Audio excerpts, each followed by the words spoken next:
Well, as you are thinking about your New Year's resolutions, there is one that you may want to consider giving up. That's coffee, but maybe you shouldn't. No, not going to happen. Dr. Kelly Powers joins us with the great news for all of us early risers. Nice to see you. Happy New Year. Nice to see you guys. Happy New Year.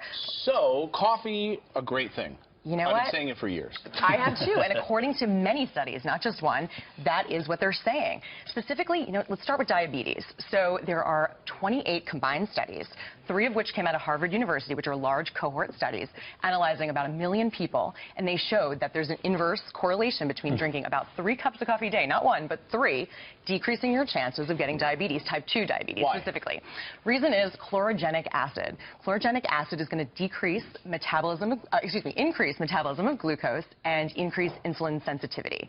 So type 2 diabetes is insulin resistance.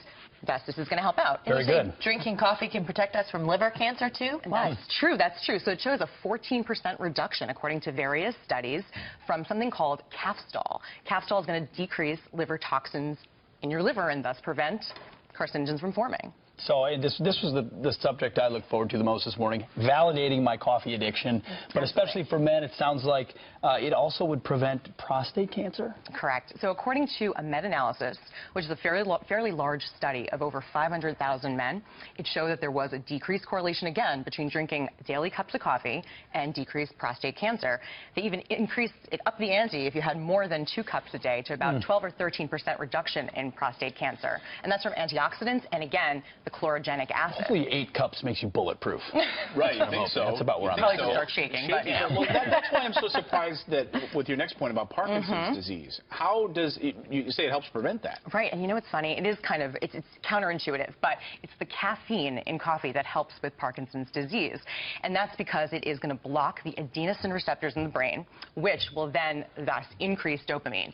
So Parkinson's, by definition, is a shortage of dopamine, so this is going to increase the dopamine. Now, it will not stop Parkinson's from forming or developing. However, it's shown to decrease the symptoms, which are imbalance, muscle weakness, stiffness, that kind of thing. Now, we should be clear. We're talking about drinking black coffee, like the way nature intended it. Not with artificial Not the way that Anna drinks it, with 7 Splendas and milk in it. Black or with a little milk, I think, is okay. So. Is there any downsides to it? They're not finding it in these studies. I mean, well, I should say this. Check with your primary care. There are some medications that are counter or interacting with it, so it's always best to check with your primary care physician on that one. And you say it can even make us live longer?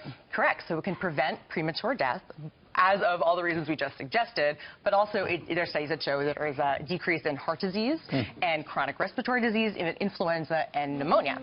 I don't see any downsides. I don't see. America, go out, get another cup of coffee if it's your first, second, third, or fourth, and improve your life. But it can make you feel anxious, can't it? It can. Of course, short-term thing. A little bit of shaking here and there, but maybe more than 3. We'll see. Minor. Keeps me from dying. I'll drink coffee. There you go. I'll take the shakes for that. I'm going to go buy some now. You guys want some? I'm going to go next door. Okay, I want a mocha chocolate. Dr. Kelly Powers, Thank you. Happy New Year. Happy New Year, guys. Great to see you. Great to see you.